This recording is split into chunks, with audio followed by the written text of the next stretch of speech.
Bonjour à tous, bonjour à toutes et puis tous les autres.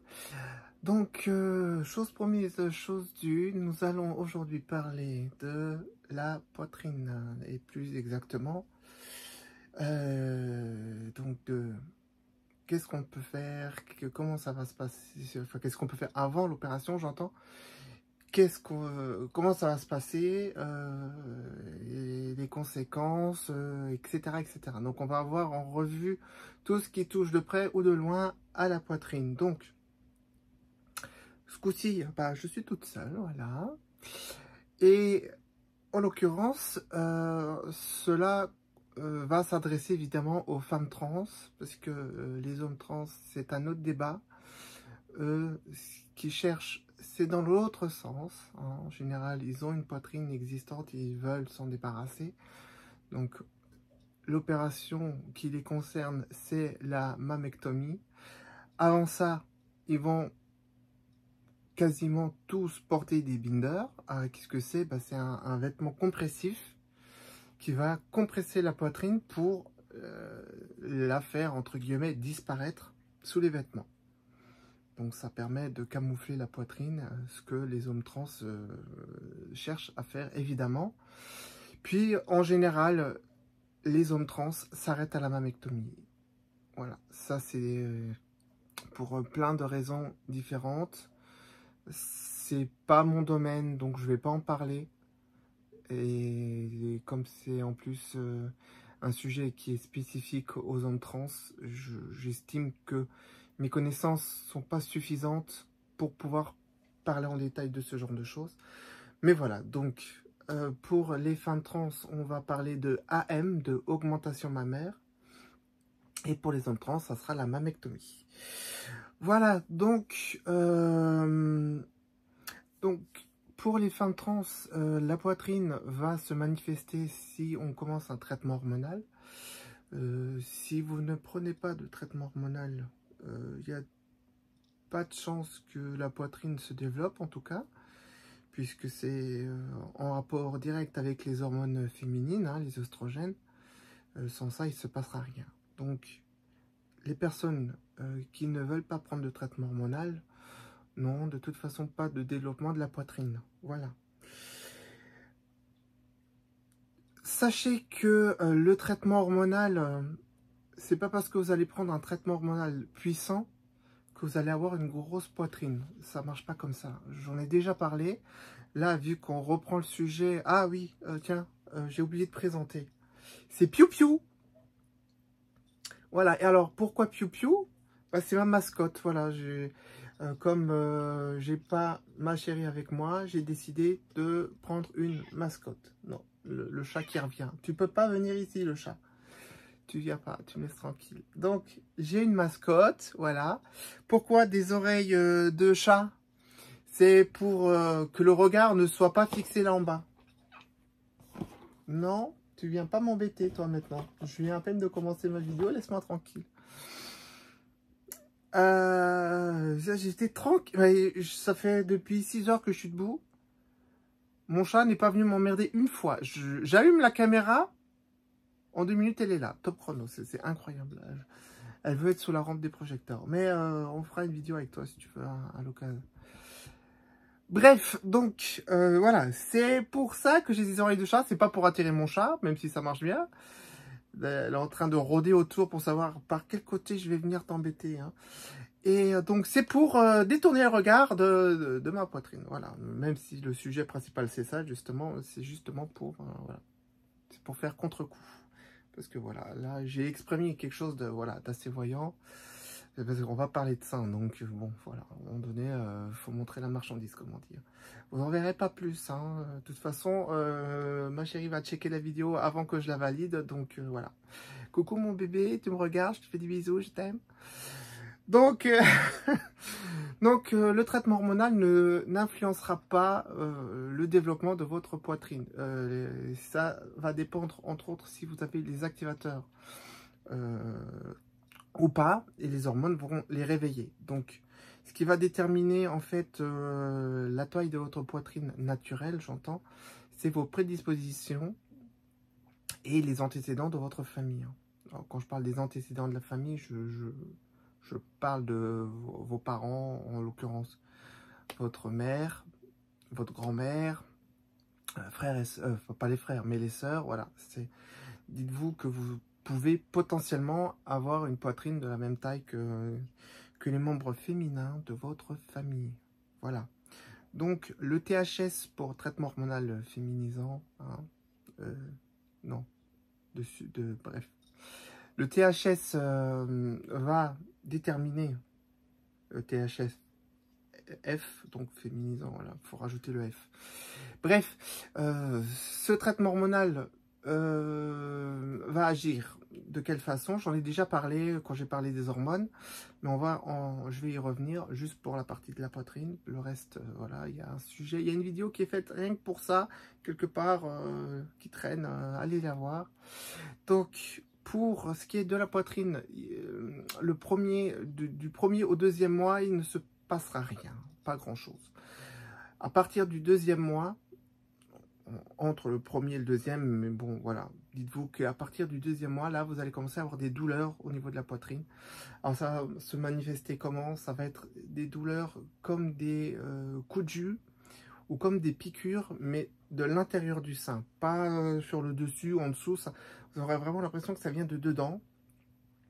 Et ça va être ça pendant, allez, pendant la première année, quoi. Vous allez avoir ces douleurs. Alors ça sera des douleurs qui ne seront pas constantes. Ça ne sera pas des douleurs. Vous aurez de temps en temps ce fameux coup de jus qui va survenir soit sur le sein droit, soit sur le gauche, soit les deux en même temps. Moi, en général, c'était surtout le droit. Jamais vraiment le gauche. Le gauche, c'était très rare. C'était surtout le droit. Donc voilà, je ne sais pas si pour vous, ce sera pareil. Incapable de vous le dire. En tout cas, voilà, ça va se manifester de cette façon. Et donc, pendant un an, vous aurez ces douleurs. Elles seront... ce seront des douleurs qui ne seront pas permanentes. Vous aurez beaucoup de moments en fait où vous ne sentirez rien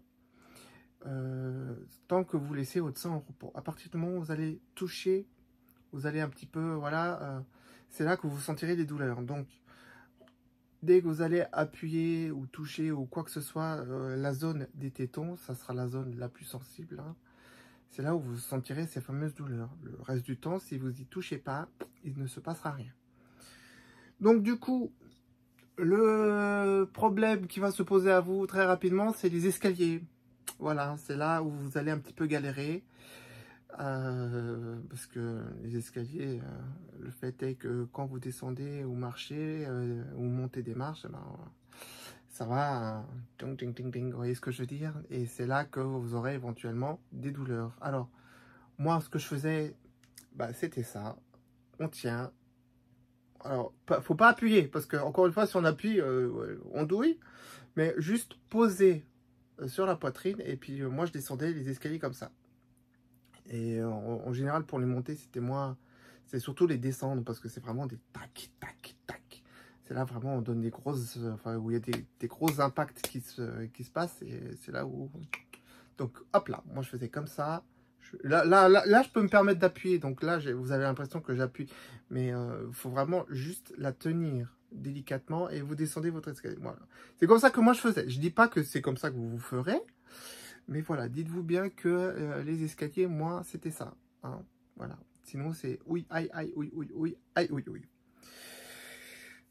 Voilà, donc, votre poitrine va se développer plus ou moins, ça c'est ce que j'ai dit, et donc du coup, pourra éventuellement se poser la question, à un moment donné, est-ce que je vais plus loin ou pas avec ma poitrine?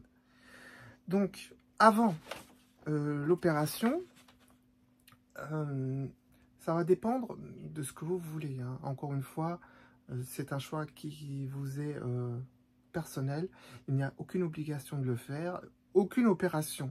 Dites-vous bien, aucune opération n'est obligatoire. Voilà. Même le traitement hormonal n'est pas obligatoire.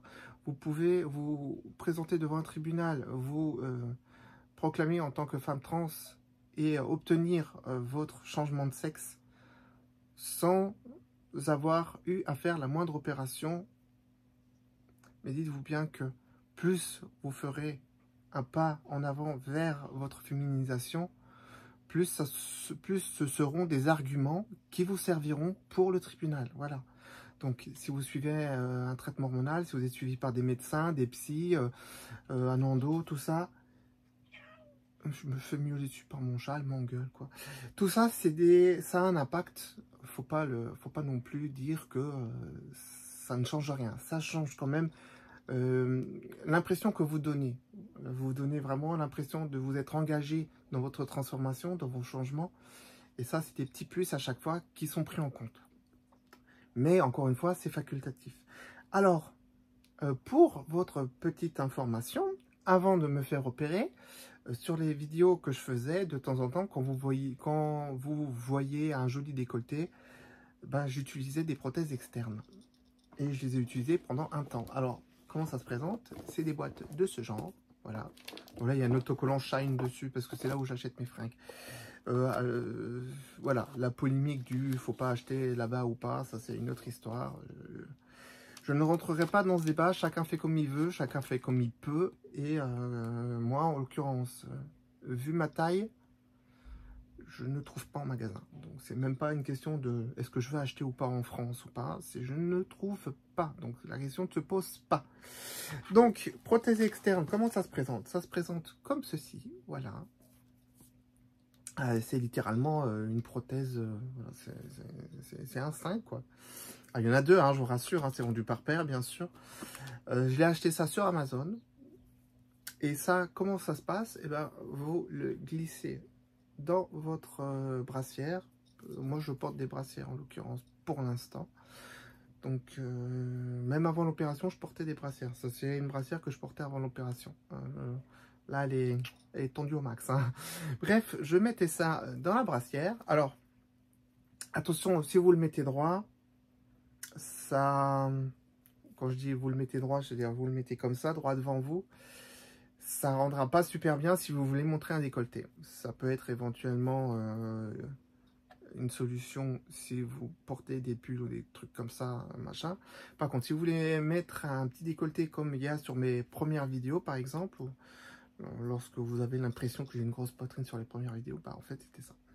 Alors comment je fais? Eh ben, je prends mon sein, je le tire vers le milieu et je glisse ça sur le côté légèrement, comme ça, voilà. Je fais ça des deux côtés et tac, voilà. C'est comme ça que je faisais en l'occurrence. Donc ça, mine de rien, eh ben, j'en ai deux, voilà. Pourquoi deux? Eh ben, parce que vers la fin, je suis passé à une taille légèrement plus grande. Vous voyez, là, voilà. Donc, sur une des dernières vidéos que j'ai faites avant mes opérations, c'est celle-là que je portais. Hein. Donc, le rendu est sensiblement les mêmes. Donc, je vous laisse imaginer un petit peu ce que j'ai mis, quoi. Voilà, mais bref. En tout cas, voilà. Prothèse externe. Vous pouvez choisir différentes tailles. Hein. Donc, voilà. Moi, j'avais envie de voir un petit peu de quoi j'aurais l'air de mon décolleté avant de faire une opération pour savoir si vraiment j'en avais vraiment envie ou pas. Il s'avère que oui. Donc c'est des prothèses en silicone, hein, tout pareil. C'est pas le même silicone que les prothèses chirurgicales, ça n'a rien à voir. Mais c'est des prothèses en silicone. Ces deux-là, je les ai achetés sur Amazon, c'est le même fournisseur, j'ai juste pris une taille plus grande. Je crois que ça, est-ce que c'est écrit dessus? C'est bonnet F. Et ça, c'est D. Enfin, DD. Parce que c'est des nominations américaines et chez eux, ils ont la taille DD. Je ne sais pas quoi ça correspond, faut pas me demander. Hein. Mais bref, ça, c'est bonnet F. De ce que j'ai constaté sur moi, c'est que la taille que vous prenez va rendre une taille en dessous. Plus ou moins, voilà. Et là, en l'occurrence, moi, j'ai plus ou moins le même décolleté que ce que j'avais avec ça. Donc là, moi, j'ai un bonnet E actuellement. Hein. Voilà. Donc, c'est juste le bonnet en dessous. Donc, bah, ça valide un petit peu mes ressentiments par rapport au rendu. Moi, j'ai les épaules larges aussi, hein, faut prendre en compte. Une femme cisgenre, je pense qu'elle peut se baser sur la taille de bonnet véritable de la prothèse pour se faire une idée. Mais moi, en l'occurrence, voilà, ça rend une taille en dessous. Enfin, c'est mon impression, hein. Et puis, de toute façon, ça, la brassière que j'ai, bah, c'est une brassière taille E. Et bah, j'ai plus ou moins le même décolleté qu'avec ces prothèses externes. Voilà, donc c'est aussi très intéressant, mine de rien, ces fameuses prothèses, puisque quand vous portez les deux, la sensation que vous avez au niveau du poids sur la poitrine, cette sensation que vous avez d'écrasement, c'est sensiblement ce que vous allez ressentir après l'opération. Les sensations sont quasi identiques. J'ai trouvé ça assez fou d'ailleurs. Et donc du coup, bah, dites-vous bien que si vous ne supportez pas ça pendant une journée entière, ceux-là, vous les enlevez pas. Ok, d'accord? Donc, essayez quand même. Hein. Voilà, moi j'ai essayé. Quand je sortais pour des restos, tout machin, je les portais. Le temps d'une soirée ou quand j'allais chez mes parents, je les mettais. J'étais très contente de pouvoir les enlever le soir, quoi. Celle-ci, là, c'est définitif, ça ne s'enlève plus. Voilà. Donc, si ceci vous a convaincu de passer à l'étape supérieure, eh ben, on passe effectivement à l'étape supérieure. Donc, pour faire une AM, il y a différentes options qui se portent à vous. Est-ce que vous avez une ALD ou pas? Déjà, c'est la première question. Si vous avez une ALD, vous allez devoir fournir plusieurs documents pour pouvoir bénéficier de la prise en charge par la Sécu. De base, une AM n'est pas prise en charge par la Sécu. La Sécu prend en charge uniquement les cas extrêmes. Si vous avez une poitrine qui est en dessous d'une certaine taille, déjà il faut avoir un bonnet A. Et je crois qu'il faut tourner autour des 60 ou un truc comme ça. Enfin, il faut vraiment avoir une poitrine relativement plate. Et là, la Sécu prend en charge l'opération. Sinon, il vous faut une ALD. Donc, si vous avez une ALD, là, il va falloir fournir, comme je vous l'ai dit, des documents. Quels sont ces documents? Vous allez devoir fournir une attestation de votre endocrinologue, comme quoi vous êtes suivi par un endocrinologue, que vous êtes sous hormones. Vous allez devoir fournir une attestation de suivi psy. Et alors, attention, une attestation faite par un psychologue ne sera pas valable. Il faut que cette attestation soit signée par un psychiatre, car il a un statut de médecin, statut que n'a pas le psychologue. Donc, obligatoirement, un psychiatre. Le psychologue, ça ne passera pas. Le sexologue, ça ne passera pas. Il faut un psychiatre. Voilà. Et parfois, le chirurgien fera aussi une attestation qui sera co-signée par à la fois le psy et l'endo. Voilà. Donc ça, c'est pas forcément une obligation, mais par exemple, mon chirurgien m'a fait donc une attestation qui m'a fait co-signer, dans lequel il expose le projet et certifie que je suis suivi par tel médecin et tel médecin, et ensuite c'est signé par les 10 médecins en question. Ceci est accompagné d'une feuille de soins. Le tout sera ensuite transmis au médecin conseil de votre CPAM. Donc, soit c'est le chirurgien qui va transmettre l'ensemble des documents, soit ce sera vous.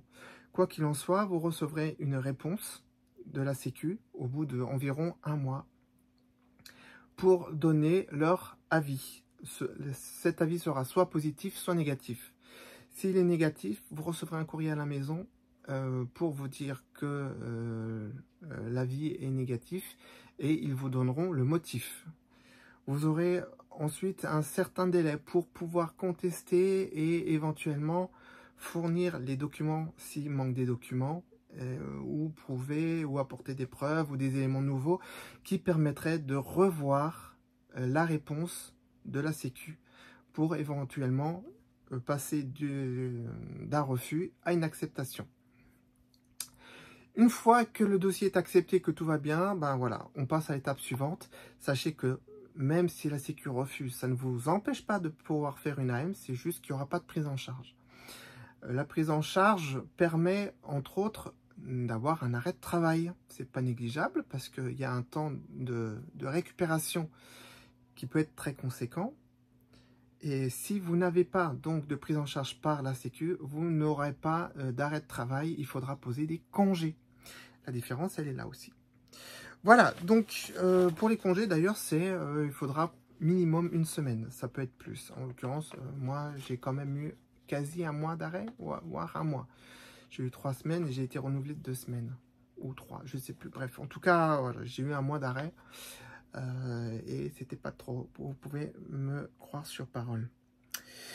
Voilà, donc, comment va se passer ensuite les étapes? Donc, vous allez, par exemple, sur le site que je vous avais dit, là, pour la dernière vidéo, je vous avais parlé du site multi-esthétique. Sur ce site, j'avais sélectionné quelques chirurgiens que j'avais contactés en leur présentant mon cas. Voilà, je suis une femme trans, j'ai tel âge, suivie depuis tant d'années ou de mois par tel endocrinologue et donc sous traitement hormonal. Et je souhaiterais passer à l'étape de la chirurgie. Voilà, donc moi c'est comme ça que j'ai présenté la chose. J'aurais demandé s'ils prenaient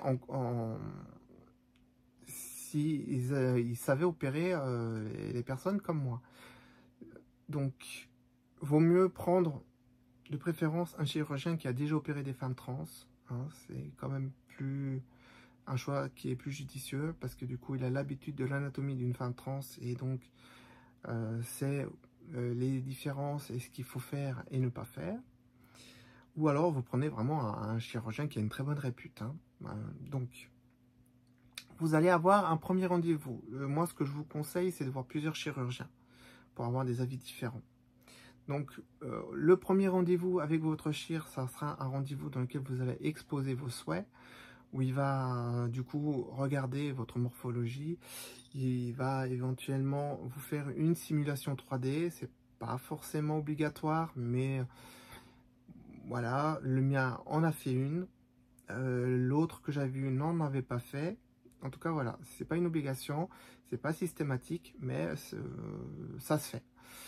Cette simulation 3D vous permet d'avoir un rendu plus ou moins réaliste de ce que vous pouvez éventuellement avoir en fonction du volume que vous allez vous faire implanter. Il vous fera éventuellement porter des prothèses, un peu comme celles que je vous ai montrées, mais ce sera des prothèses transparentes, hein, parce que ça, c'est des prothèses, voilà, bref. Des prothèses transparentes qui vous fera porter dans un soutif adapté, bien sûr. Et ça vous permettra d'avoir un visuel de ce que sera votre poitrine. Alors attention à prendre avec à prendre avec des pincettes. Le rendu que vous allez avoir, ça sera pas vous aurez l'impression d'être déçu parce que vous aurez l'impression que ça va pas le faire. Vous dites non, mais c'est pas possible, ça remplit pas le sein ni rien. Il y a une façon plus correcte de vous faire une idée, c'est de remettre votre haut pour voir votre silhouette. C'est la silhouette qui sera plus proche du résultat que le visuel direct que vous aurez de votre poitrine. Donc voilà, ça je vous le dis parce que moi, au moment où il m'a fait essayer les prothèses, j'ai regardé, j'ai fait c'est pas top, hein, ça a l'air, enfin j'ai l'impression qu'il en faut beaucoup plus quoi. Sauf qu'une fois que j'avais mis le haut, là, tac, il y a eu le petit, j'ai dit ah ouais non finalement, mais si ça va quand même mine de rien quoi. On a vraiment une meilleure visualisation aussi. Hein. Donc voilà, c'est important. Essayez avec et sans le haut, juste pour vous faire une idée, et vous verrez que l'impact n'est pas le même quand vous portez votre haut. Voilà. Donc, ceci étant, ça c'est le premier rendez-vous. Vous aurez ensuite un deuxième rendez-vous dans lequel vous allez revenir avec des photos. En tout cas, moi, mon chirurgien m'a dit de revenir avec des photos qui lui permettent de voir vos souhaits, ce que vous aimeriez avoir.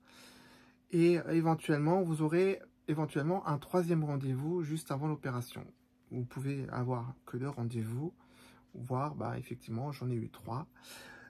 Pour le troisième, j'ai dû revenir avec ce qu'on appelle une mammographie. Hein, c'est obligatoire de toute façon. Vous ne pourrez pas passer à côté. Alors, comment ça se présente? Ah oui, tiens, parlons des documents que va vous remettre votre chirurgien. Vous aurez par exemple ceci. Ceci, c'est prothèse mammaire et hypoplasie des seins ou plastie d'augmentation mammaire par prothèse. Voilà. C'est un document obligatoire que doit vous remettre votre chirurgien dans lequel est absolument tout écrit. La définition de ce que c'est que l'opération. Ça va parler des différentes façons de procéder. Ça va parler aussi des risques, des complications, des résultats attendus. Enfin, voilà, c'est un document obligatoire qu'il faut absolument lire. Hein, vous lisez ça chez vous à tête reposée. Et il faut le signer et le rendre au chirurgien. Voilà, donc ça, c'est un document que tous les chirurgiens, normalement, sont censés vous remettre. Voilà, vous aurez la fameuse mammographie. Donc voilà, ça se présente comme ça. Là, vous voyez rien, hein, parce que c'est des radios qu'il faut regarder à la lumière et tout machin. Mais voilà, ça c'est obligatoire. Ça va permettre au chirurgien de voir l'état de votre glande mammaire pour pouvoir prendre une décision. Alors, avant de pouvoir se faire opérer, j'en ai pas parlé, mais il faudra compter. Alors, vous devez commencer à voir votre chirurgien après 1 an de traitement hormonal. En général, on attend entre 2 à 3 ans après votre traitement pour constituer un dossier pour une augmentation mammaire. Les chirurgiens ne veulent pas prendre en charge avant parce que avant votre poitrine peut encore se développer, votre glande mammaire peut encore pousser. Donc, au bout de 2 à 3 ans, on considère que votre glande mammaire ne poussera plus, que c'est votre taille définitive qui va fluctuer en fonction de votre poids. Encore une fois, ça c'est comme pour les femmes cisgenres, ça change pas, c'est le même principe. Mais voilà, donc voilà, c'est ce qui risque de vous arriver. On va vous dire il faut 2 ans de traitement ou voire même 3. Voilà, c'est pour ça. C'est pas pour vous embêter ou pour retarder les choses, c'est juste que bah, on veut être sûr que votre glande mammaire ne continuera pas de grossir, parce que si vous vous faites opérer et que votre glande augmente encore, vous allez vous retrouver avec une taille de poitrine que vous ne souhaitiez pas forcément. Hein, donc voilà. Donc la mammographie, et donc du coup, au bout du 3e rendez-vous, vous allez recevoir tout ce qu'il faut pour l'opération, à savoir la fameuse ordonnance. Alors, sur mon ordonnance, moi, on m'a donné du Dafalgan, du kétoprophène, donc des antidouleurs. Le Dafalgan, c'est l'antidouleur de base, et si vraiment ça ne fonctionne pas, vous avez un antidouleur beaucoup plus puissant. Vous avez aussi un antibiotique, un anti-inflammatoire. C'est le kétoprophène, l'anti-inflammatoire, je crois. Ou ça, c'est l'antibiotique. Oh, je ne sais plus, bref, qu'importe. Vous avez des pansements. Alors, les pansements, c'est sous cette forme-là, comme ça. Alors, c'est des pansements qui se glissent sous le sein, enfin, dessous. Ça va englober à la fois sous le sein et ça va monter dessus. C'est pour envelopper la cicatrice. Là, c'est spécifique parce que il y a 3 voies d'implantation de la prothèse. Vous avez la voie auréolaire, où il va faire une incision sur le contour de l'aréole et il va glisser la prothèse à l'intérieur. Ça marche pour les petits volumes. Pour les gros volumes comme les miens, c'est sous ma mère. Il va faire une incision sous le sein. Ça se voit pas. Sous le sein, comme ça, à cet endroit-là, plus ou moins. C'est là où j'ai ma cicatrice. Et il va glisser la prothèse. Vous avez aussi sous l'aisselle. Mais là encore, pour les gros volumes, ça ne marchera pas. Donc voilà, si vous savez que vous n'aurez pas forcément le choix de la cicatrice. Ça sera peut-être imposé par vos souhaits. Donc voilà, moi j'ai dû m'adapter. D'abord, il s'est dit, ah, peut-être que je peux passer au niveau de l'aréole. Et puis il s'est rappelé du volume, il s'est dit, non, ça passera pas. Parce que du coup, il est obligé de tirer. Et ça, après, vous aurez une aréole toute moche. Donc voilà. Ça, c'est déjà pour l'incision. Tout ça, c'est écrit dans le document que je vous ai montré. Ensuite, il y a d'autres facteurs pour l'implantation des prothèses. Ça va être, est-ce que c'est une prothèse qui va être sous le muscle en dual plan ou sous la glande? Ça va avoir un impact sur votre poitrine au niveau de la fermeté.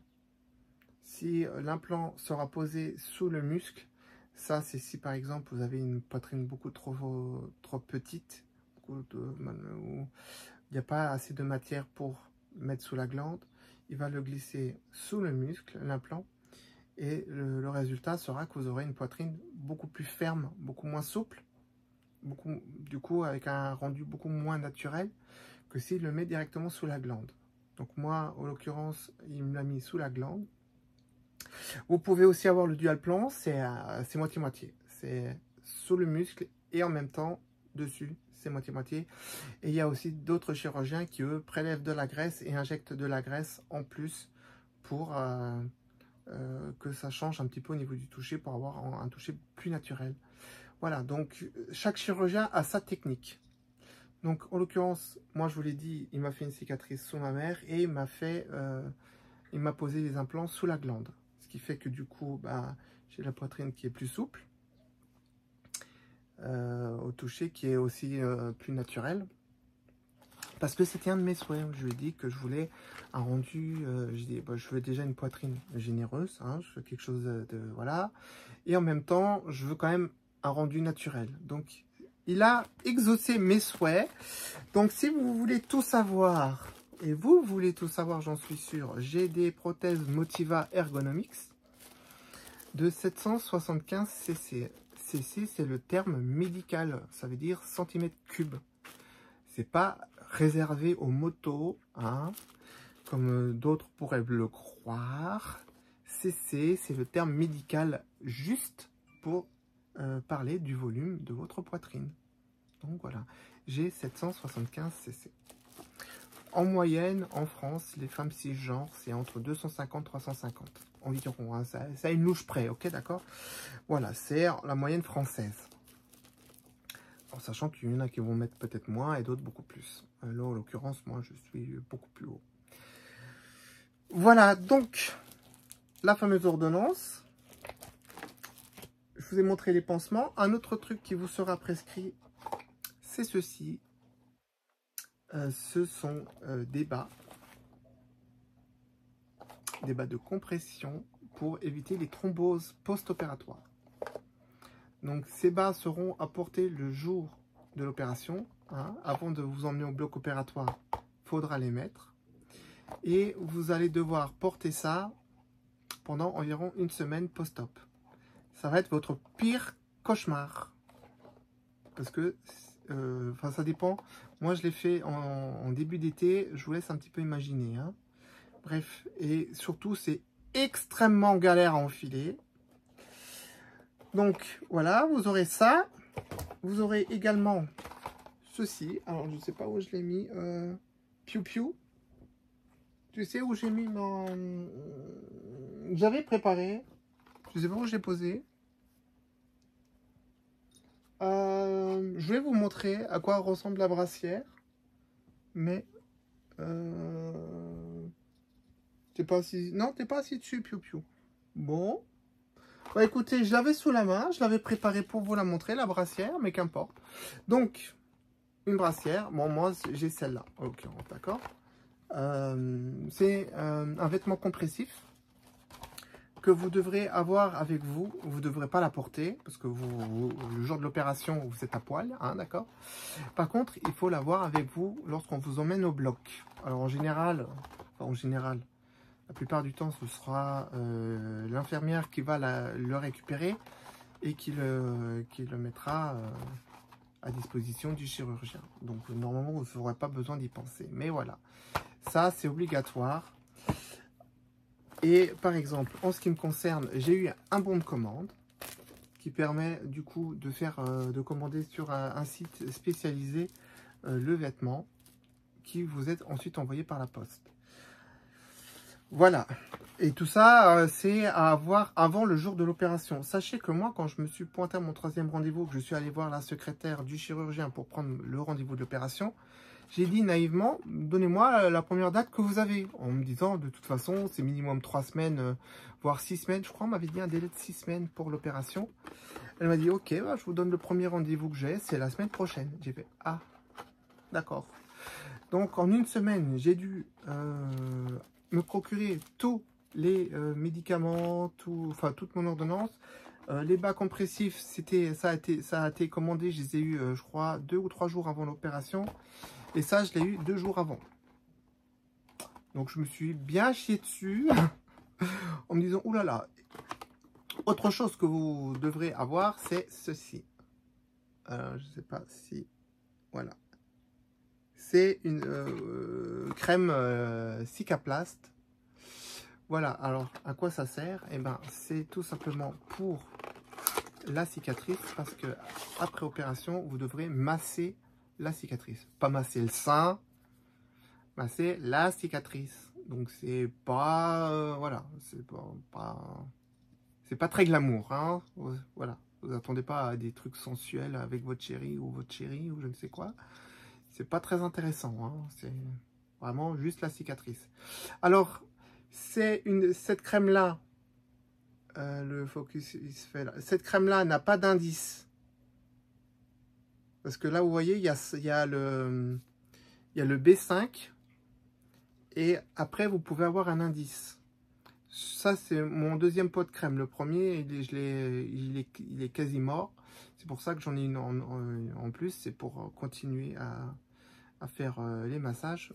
Piou piou, tu empiètes un petit peu quand même, hein, t'es gentil. Voilà, donc vous aurez sur certaines crèmes un indice, c'est un indice solaire.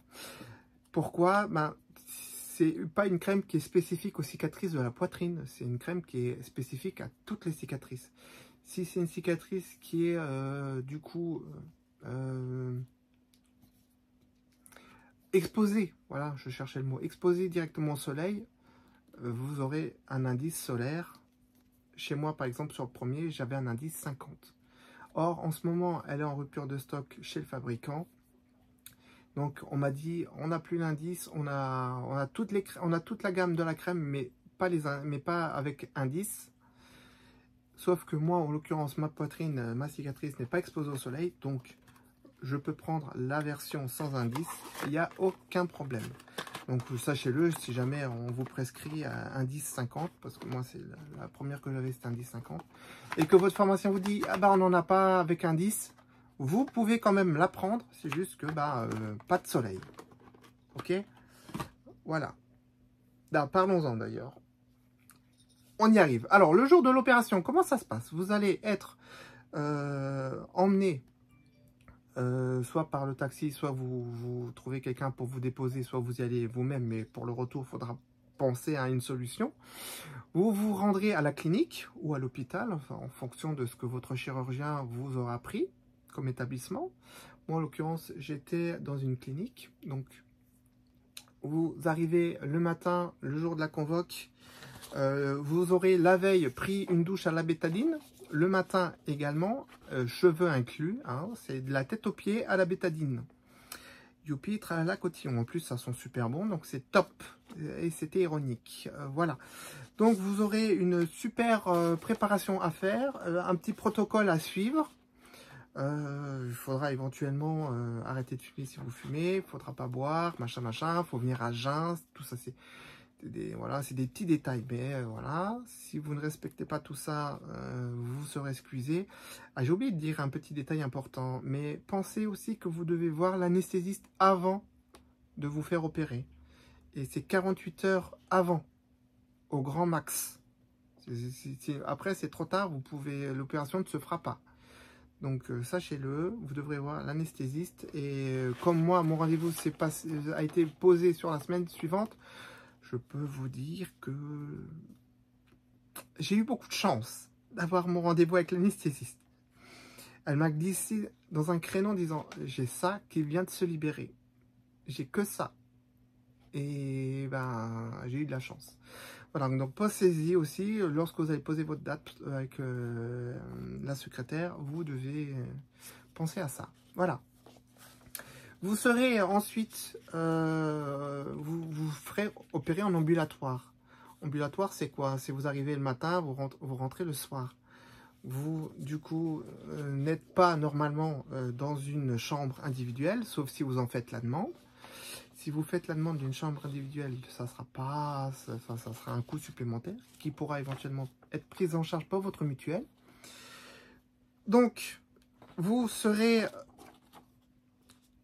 préparé avant l'opération. On vous dira tout simplement 1 heure avant de mettre ceci.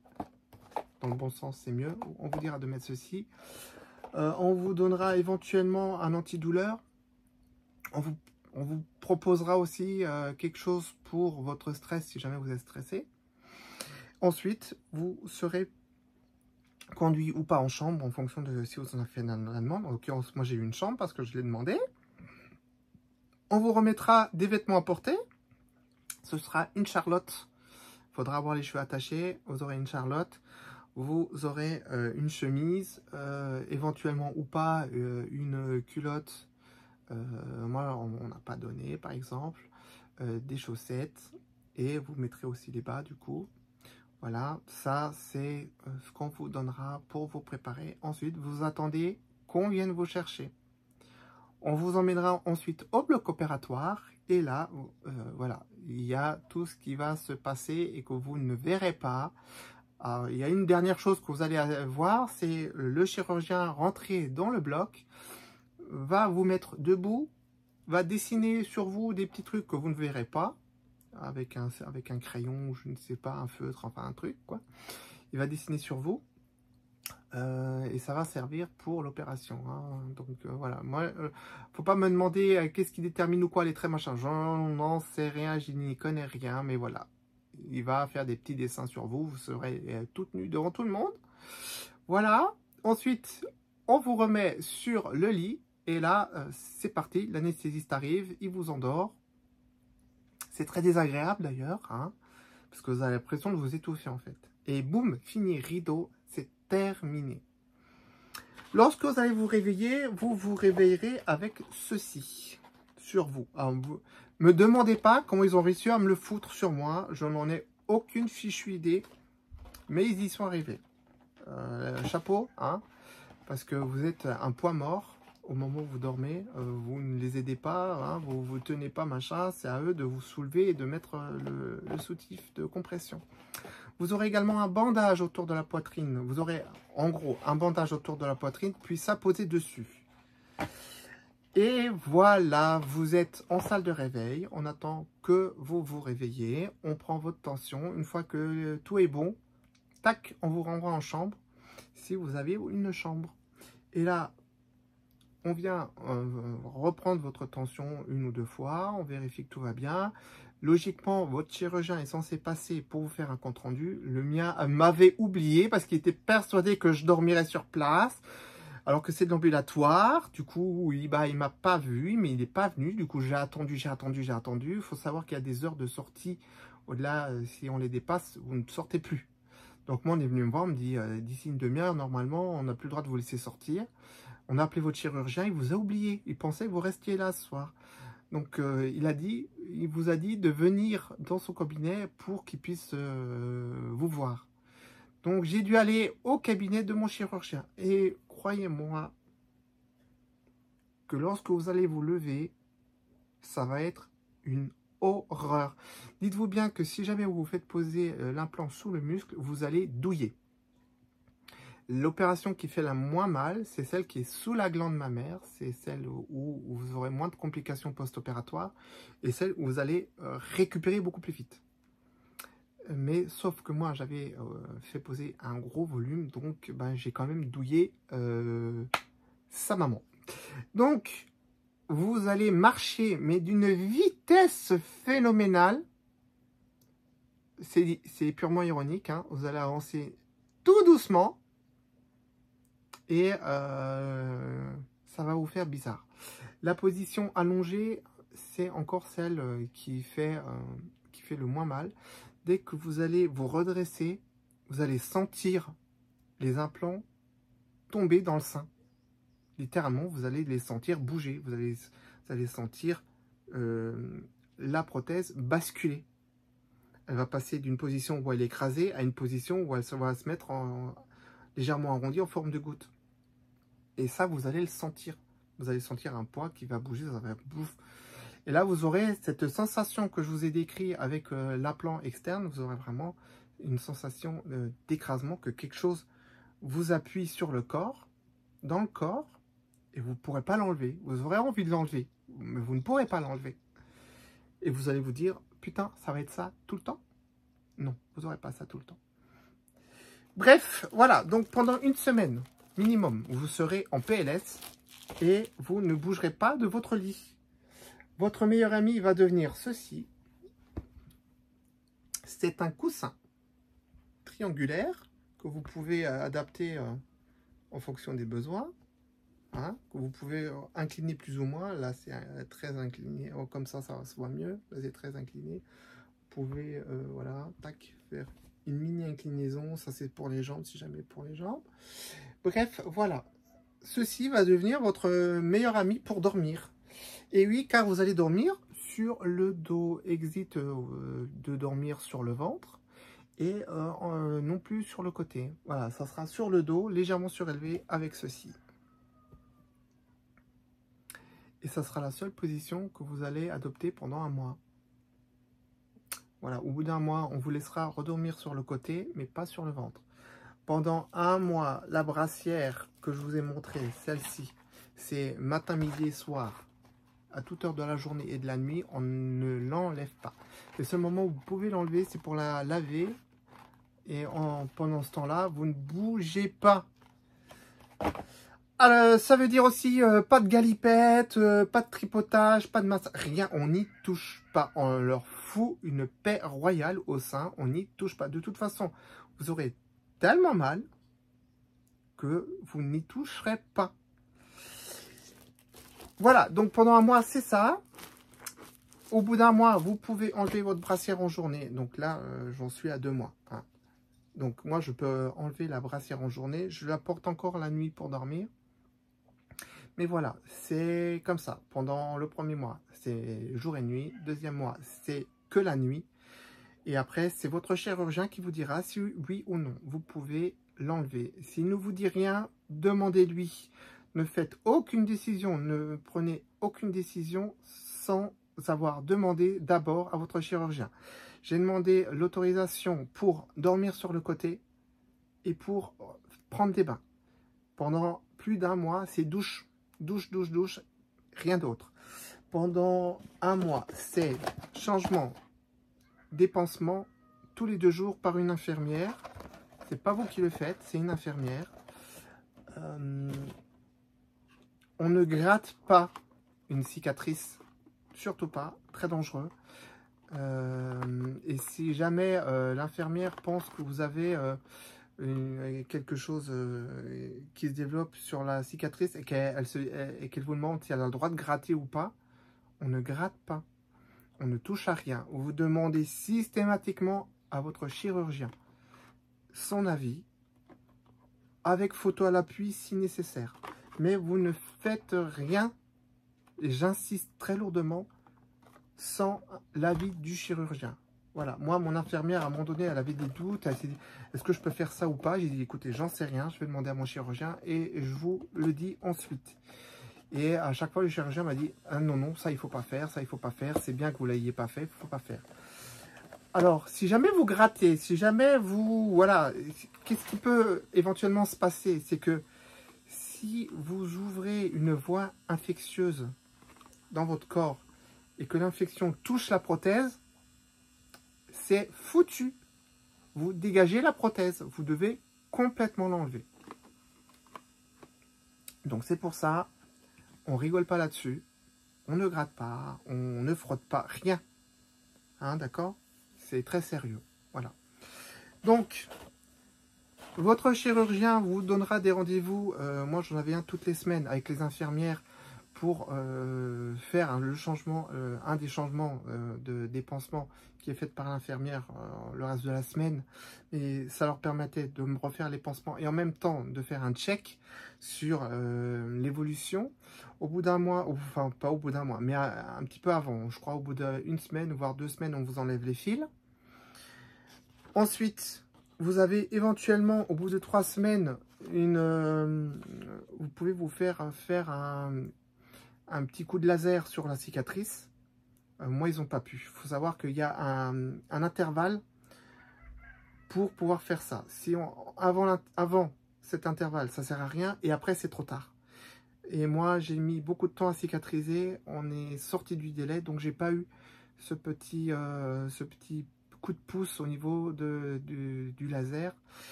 C'est pour atténuer la cicatrice, la rendre plus esthétique. Ça veut pas dire que parce que vous ne le faites pas, que votre cicatrice sera moche ou pas esthétique. Voilà, c'est juste un petit coup de pouce, c'est un petit plus. Si vous pouvez le faire, faites-le. Si vous pouvez le faire, faites-le. Voilà, donc, pendant un mois aussi, votre poitrine sera énorme. Plus gros. Bon, elle était plus grosse que ça encore. Elle était vraiment énorme. Elle était gonflée de chez gonflée. C'est les œdèmes, c'est normal. Les œdèmes vont se résorber et en même temps qu'ils se résorbent, votre poitrine va perdre un petit peu en taille. Voilà. Donc moi, vraiment, j'avais des énormes pastèques avant.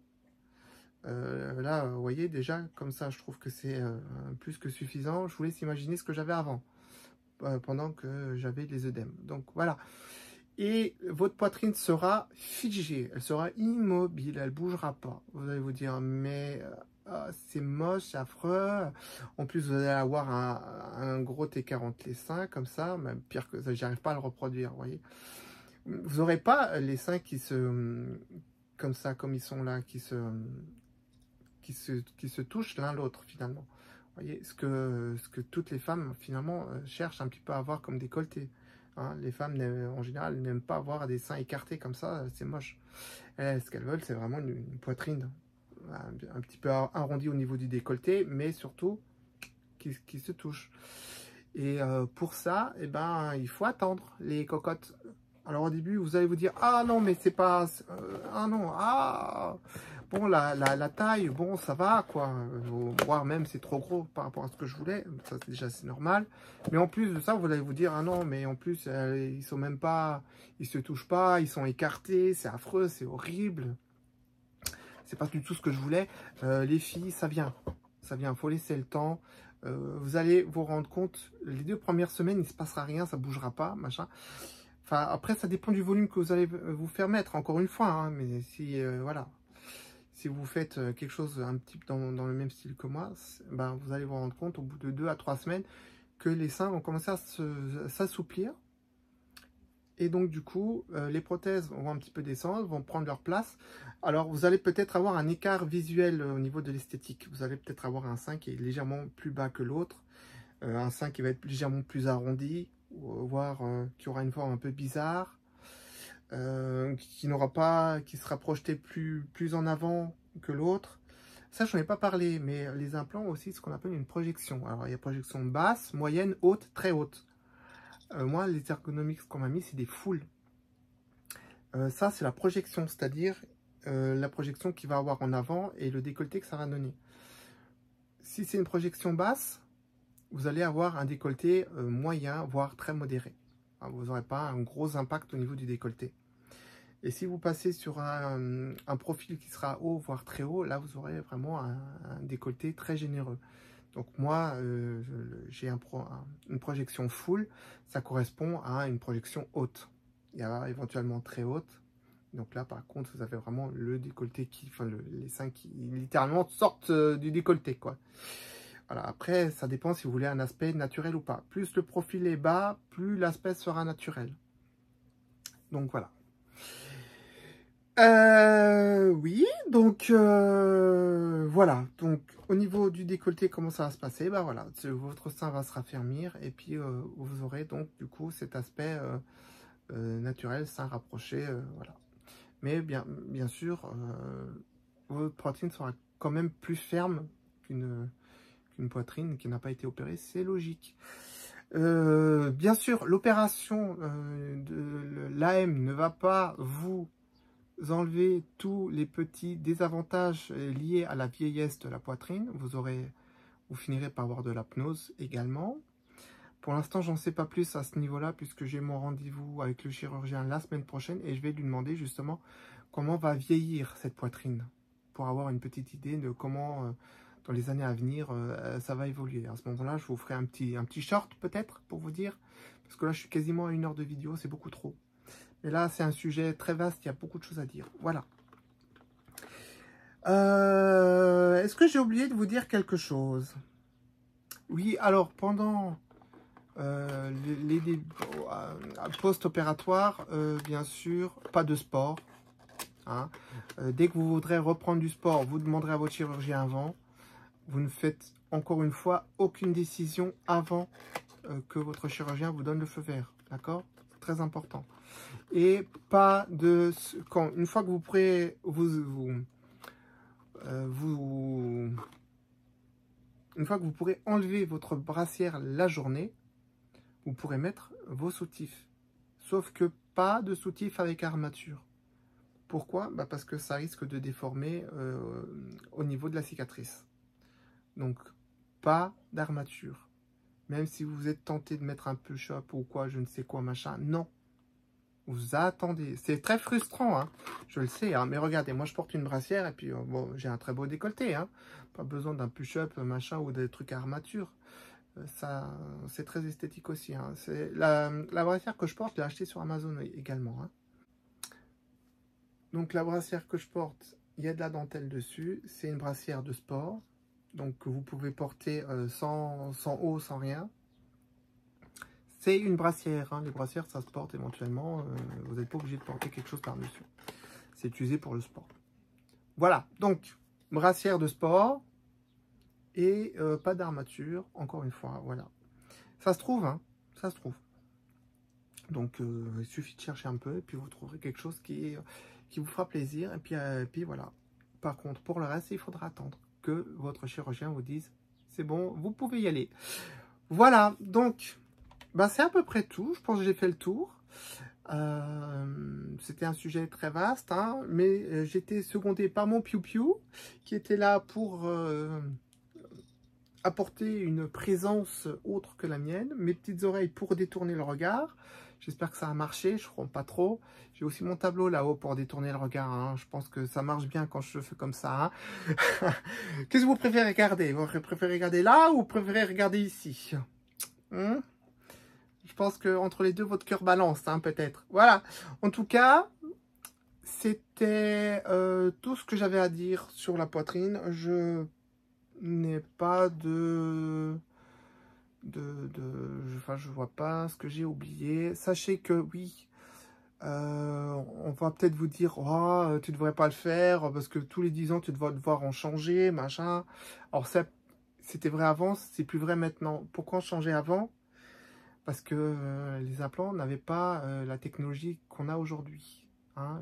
La technologie des implants a beaucoup évolué. Et donc maintenant, un implant ne se change plus forcément au bout de 10 ans. Donc voilà, que vous soyez au courant, vous pourrez répondre aux gens qui vous disent « Ah non, mais tous les 10 ans, non ». Vous avez un contrôle, un suivi qui est fait tous les 2 ans, vous avez une mammographie et vous êtes suivi par votre chirurgien. Vous aurez des rendez-vous soit tous les ans, soit tous les 2 ans, pour une visite de contrôle où il va vérifier la santé de l'implant. Et en fonction de ça, se posera la décision d'intervenir sur l'implant. Alors, soit on vous les change, et on vous remet les mêmes, enfin les mêmes, la même marque, le même modèle, tout machin, machin, le même volume, soit vous profitez de l'occasion pour mettre légèrement plus gros, pourquoi pas, vous pouvez. Mon chirurgien, quand j'ai dit la taille que je voulais, il m'a dit on va faire comme ça, mais pas plus gros. Parce qu'il a dit par rapport à votre peau, machin, elle va être trop étirée, ça va faire moche et tout machin. Il vaut mieux que votre corps, votre peau s'habitue à cette taille-là. Et le jour où on fera un changement, pourquoi pas passer une taille au-dessus. Voilà. Donc, effectivement, il y a un suivi, et tralili, tralala. Les implants Motiva ont une puce. Donc, je suis pucée. Pourquoi? Bah, tout simplement pour... c'est un peu comme pour votre chat, finalement. Hein. C'est une puce d'identification qui leur permet de voir le modèle, la taille, etc., etc. Voilà. Donc, ça permet aux chirurgiens de pouvoir vérifier quelle prothèse vous avez sans avoir à faire des échographies ou je ne sais quoi, ou des mammographies, enfin des trucs un peu plus invasifs. Là, c'est vraiment non invasif. Il passe le détecteur sur vous, boum, il a la petite notif sur son appareil qui lui permet d'identifier la prothèse. Voilà. Voici à peu près tout. Je crois que ce coup-ci, j'ai vraiment survolé l'entièreté du sujet. Il me reste plus qu'à vous dire au revoir. La vidéo a duré beaucoup trop longtemps. Je me répète tout le temps, mais ouais, il y avait beaucoup de choses à dire.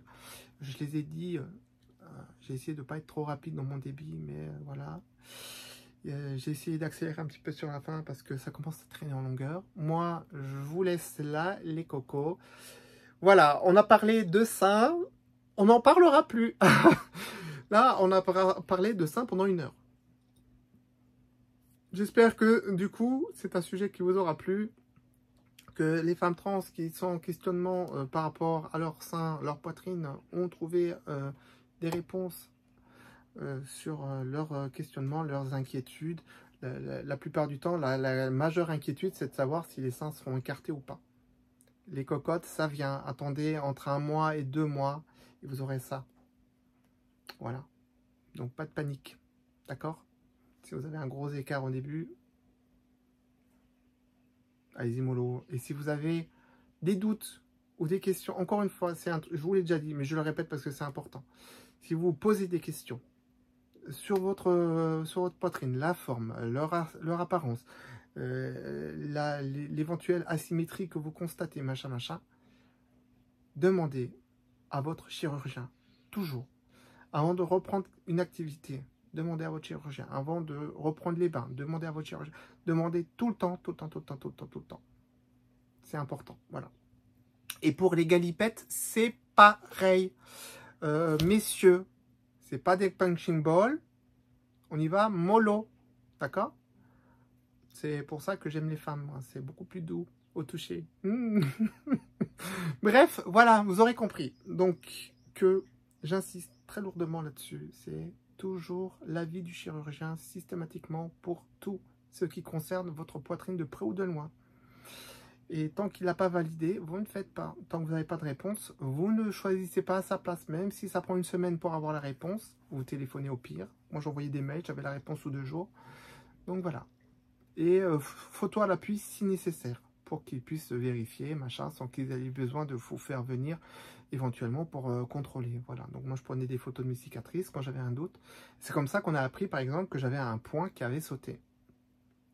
Et donc, du coup, bah, ça a retardé ma cicatrisation et c'est pour ça que j'ai pas pu faire le laser. Voilà, j'ai un point qui a sauté. D'ailleurs, ça se voit parce que au niveau de ma cicatrice, j'ai une ligne bien droite et au bord, j'ai un petit ovale. C'est là où le point il a sauté. Voilà, donc ça se visualise très facilement. Voilà, c'est juste un point qui a sauté. C'est des choses qui arrivent. Mais voilà, il n'y avait pas eu de complications de plus que ça. C'est juste que du coup, bah, plus j'étais obligé de mettre des pansements gras. Et voilà, pour aider à la cicatrisation. Voilà les cocos et les cocottes. J'espère que ça vous a plu. Sujet passionnant, s'il en est en tout cas. Moi, je vous dis à la prochaine. Je vous fais plein de bisous. Portez-vous bien. Si vous avez des questions, quoi que ce soit, sur le sujet et que j'ai oublié d'aborder, ou des questions que j'ai pas répondu forcément, ou peut-être que j'ai juste survolé, mais que vous voulez plus de détails. Enfin bref, les commentaires. N'hésitez pas, postez, écrivez. Si vous avez une expérience, partagez-la. Si vous, ça ne s'est pas passé comme ça, écrivez-le. Enfin voilà, utilisez la zone des commentaires, s'il vous plaît, c'est fait pour ça. Et abonnez-vous, si ce n'est pas déjà fait, hein, parce qu'il y en aura d'autres. J'espère beaucoup moins long comme sujet. Moi, je vous fais plein de bisous et je vous dis à la prochaine. Tu dis au revoir, piou piou. Au revoir. Allez. Ciao.